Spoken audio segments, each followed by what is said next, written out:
கிறிஸ்து இயேசுவில் அன்புமிக்க அருமையான அன்னையின் பிள்ளைகளே, ஆண்டவருடைய அருளாலும் அன்னை வேளாங்கண்ணி தாயின் பரிந்துரையாலும் இன்று 28வது வாரத்திலே நாம் அடியெடுத்து வைக்க துணை புரிந்ததற்காக நன்றி சொல்லி உங்களோடு ஒரு சில வார்த்தைகள் பகிர்ந்து கொள்ள ஆசைப்படுகிறேன். நற்செய்தியின் பின்னணி: எருசலேமை நோக்கிய பயணத்திலே ஆண்டவர் இயேசு கிறிஸ்து இன்னும் ஒரு அருமையான பாடத்தை தன்னுடைய சீடர்களுக்கும் லூக்கா அதை பதிவு செய்து நமக்கும் தருகின்ற ஒரு நிகழ்வை காணுகிறோம். என்ன பாடம் அது? நன்றி சொல்ல வேண்டும். நன்றி சொல்வது நல்ல பண்பு. இது உறவுகளை பலப்படுத்தும் என்ற ஒரு அருமையான சிந்தனையை ஆண்டவர் நமக்கு தருகிறார். இப்பொழுது நற்செய்தி பகுதிக்குள் செல்வோம். தொழுநோயாளர்களின் நிலை மிகவும் மோசமானதாக இருந்தது என்பதை வாழையடி வாழையாக நாம் பார்த்திருக்கிறோம். தேங்க் காட், நம்முடைய இந்திய நாட்டிலே, ஏறக்குறைய தமிழ்நாட்டிலே இந்த தொழுநோய் முற்றிலுமாக அழிக்கப்பட்டிருக்கிறது. ஆகவே இந்த தொழுநோயாளர்களின் நிலை லேவியர் புத்தகம் 13 அதிகாரம் 13-14 மிக அழகாக சொல்லப்பட்டிருக்கிறது. ஒரு சாதாரண தோல் வியாதி வந்தால், பலபலன் இருக்குது, அது தொழுநோயா அல்லது வேறு எதுவுமா என்று கண்டுபிடிக்க முடியாத அளவிற்கு சற்று பளபளப்பாக இருந்தால் உடனே அவரை வழிபாட்டிற்கு அனுமதி தரமாட்டார்கள். உன் கையில் என்னவோ இருக்கியா, அது என்னான்னு பார்க்கணும், பார்த்த பிற்பாடு தான் நீங்கள் வழிபாட்டிற்குள் கலந்து கொள்ள முடியும் என்று சொல்லுகின்ற ஒரு பழக்கம் இருந்தது. வழிபாட்டிலிருந்து அவர்களை ஒதுக்கி வைத்தார்கள். இது சும்மா தோல் லேசாக பளபளன்னு இருந்ததுக்காக. ஒருவேளை அதுவே தொழுநோயாக இருந்தால் கடவுளிடமிருந்தும் அகற்றி சமுதாயத்திடமிருந்தும் அகற்றி அவர்களை வெளியே புறம்பே தள்ளுவார்கள். அதாவது இறை உறவும் மனித உறவும் இல்லாத ஒரு சூழலுக்குள் அவர்கள் தள்ளப்படுவார்கள். அவர்கள் தனிமரமாக்கப்படுவார்கள், தனிமையாக்கப்படுவார்கள், நடை பிணங்களாக ஆங்காங்கே சுற்றி கொண்டிருப்பார்கள். யாரும் வந்தால் வராதீர்கள், தீட்டு என்று கத்திக்கொண்டிருப்பார்கள். லேவியர் ஆகமத்தில் நீங்கள் தெளிவாக படிக்கலாம். ஆக மனித உறவுக்கு, மனிதனுக்கு உள்ள உறவை இது பாழ்படுத்துகிறது. மனிதனுக்கு உள்ள உறவே 2 தான். ஒன்று கடவுளோடு, மற்றொன்று நாம் இருக்கின்ற இந்த சமுதாயத்தோடு. சமுதாயத்திற்குள் பல விதங்கள் வருகின்றன, நண்பர்கள், உறவினர்கள், குடும்பம் என்று. ஆகவே இவை எதுவுமே இல்லாத ஒரு தனிப்பட்ட ஒரு சூழ்நிலைக்குள் அவர்கள் தள்ளப்படுவார்கள். உறவு பாதிக்கின்ற ஒரு நிலையை பார்க்கிறோம். உறவு பறிக்கப்படுகிறது. They are rejected and excluded. மறுக்கப்பட்டார்கள், எக்ஸ்க்ளூடட், வேண்டாம் என்று தள்ளப்பட்டார்கள். இதுதான் அன்றைய நிலை. இயேசு சொல்லுகின்ற இந்த பாடத்தை இன்னும் சற்று அதிகமாக உள்ளே செல்லுவோம். 10 தொழுநோயாளர்கள் இயேசுவை சந்தித்தார்கள். தன்னை சந்தித்த இந்த 10 பேரையும் ஒரே சென்டென்ஸ் தான், ஒரே வார்த்தையில் அவர்களிடம் சொல்லி குணப்படுத்துகிறார். எப்படி? நீங்கள் போய் உங்கள் குருவிடம் காண்பியுங்கள். அதான் அவர் சொன்னது. நீங்கள் போய் உங்கள் குருக்களிடம் காண்பியுங்கள். இதுதான் மருந்து. இதுதான் அவர்கள் நம்பி சென்ற வார்த்தைகள். இந்த வார்த்தையைத்தான் முதல் வாசகத்திலே நாம் பார்த்தோம்.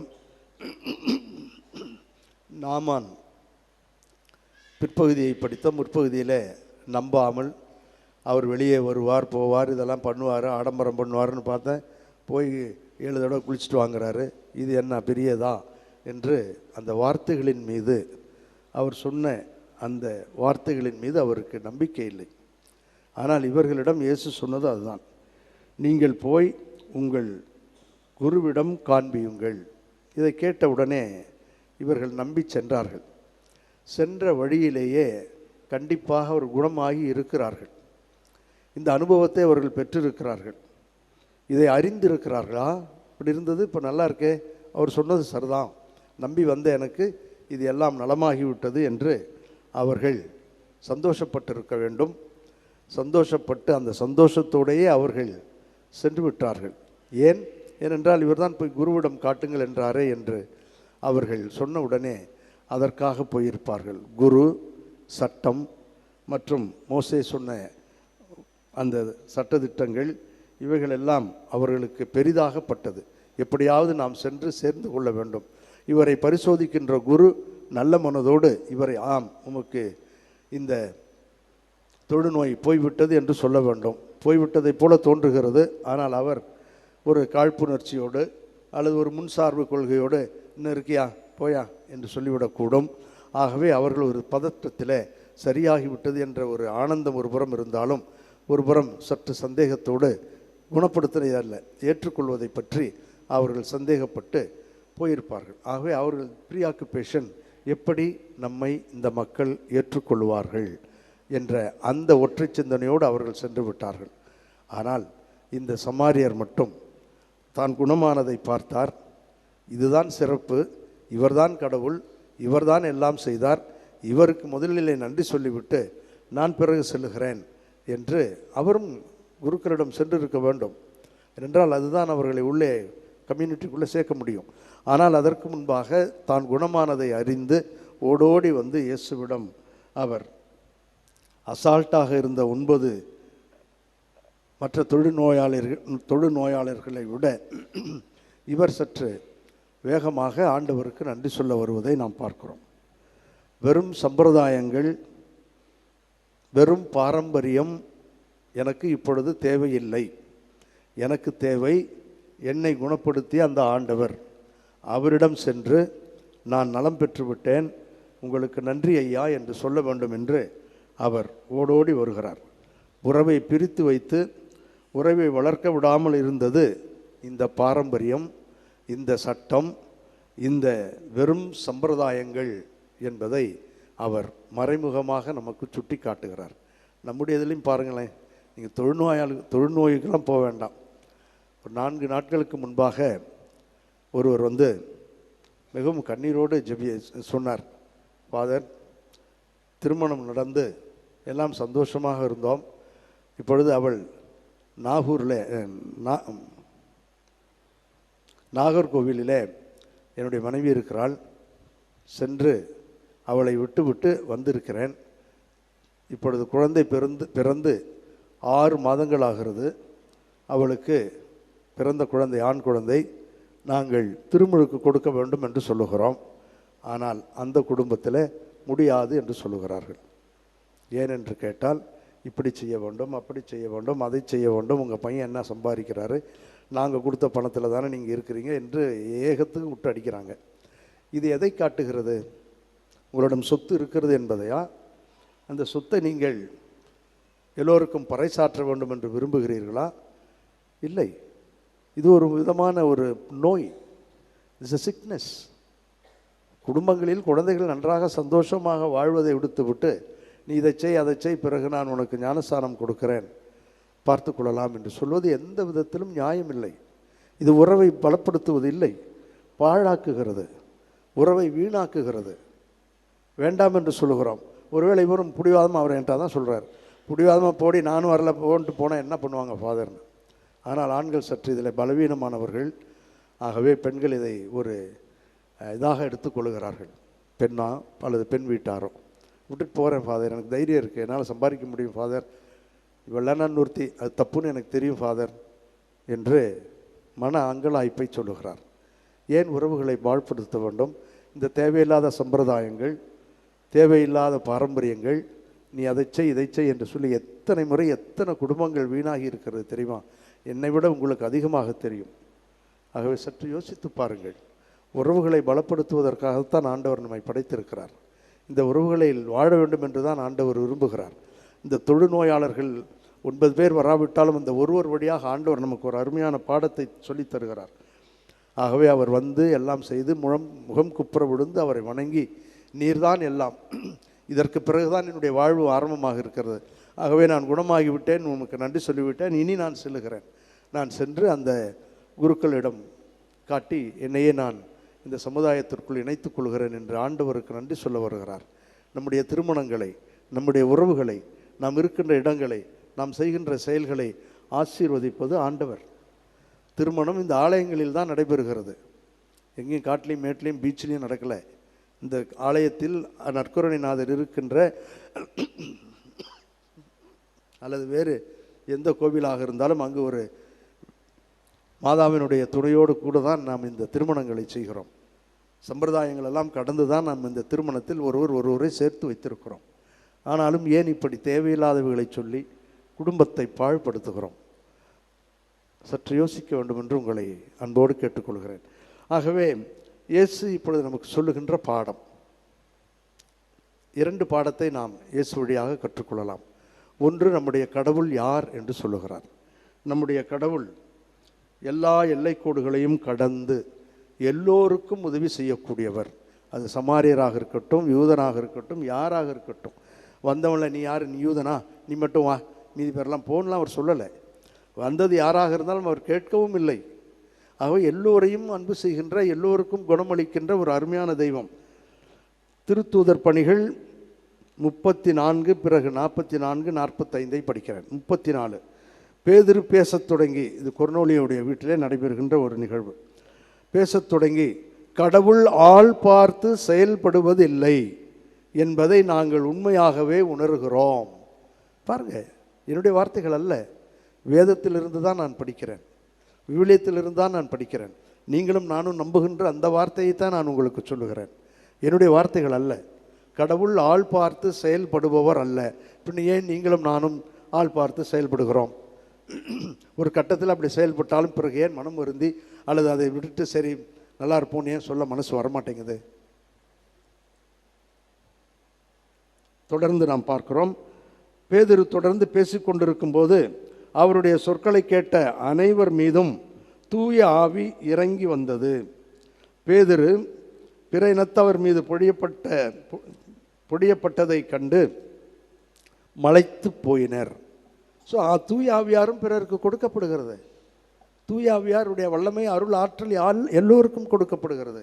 இது ஒரு சாராருக்குரியது அல்ல. ஆகவே ஆண்டவர் எல்லைக்கோடுகளெல்லாம் கடந்தவர். இரண்டாவது, இந்த எபிரேய மூலம் சொல்லுவது இந்த நன்றி என்ற வார்த்தைக்கு, ஒன்று அறிக்கையிடுதல். எனக்கு ஒருவர் உதவி செய்தார் என்று நான் அறிக்கையிட வேண்டும். நான் துன்பத்தில் இருந்தேன், இப்பொழுது நன்றாக இருக்கிறேன் என்று அறிக்கையிட வேண்டும். மூன்றாவது, உதவியரை அடையாளப்படுத்த வேண்டும். யார் எனக்கு உதவி செய்தார்? சோ அண்ட் சோ எனக்கு உதவி செய்தார்கள். மிகவும் வீழ்ந்து போயிருந்தேன், முடியாமல் இருந்தேன், எனக்கு சோ அண்ட் சோ, என்னுடைய மாமா, என்னுடைய மச்சான், என்னுடைய உறவினர்கள் எனக்கு உதவி செய்தார்கள். அல்லது யாருனே தெரியாது, யாரோ ஒருத்தர் வந்து எனக்கு உதவி செய்தார் என்று நாம் பகிரங்கமாக அறிக்கையிட வேண்டும். மூன்றாவது, இப்படி இந்த இரண்டையும் செய்தால் நமக்கு கிடைப்பது மீட்பு, மகிழ்ச்சி. அதைத்தான் இறுதியிலே நாம் பார்த்தோம். எழுந்து போ என்று ஆண்டவர் சொல்லுகிறார். அருமையான ஒரு பாடத்தை தன்னுடைய சீடர்களுக்கு சொல்லித் தருகிறார். இந்த நன்றி சொல்வதால் நமக்கு உறவு பலப்படும் என்பதை ஒரு உண்மை நிகழ்வு மூலம் சொல்லி முடிக்கிறேன்.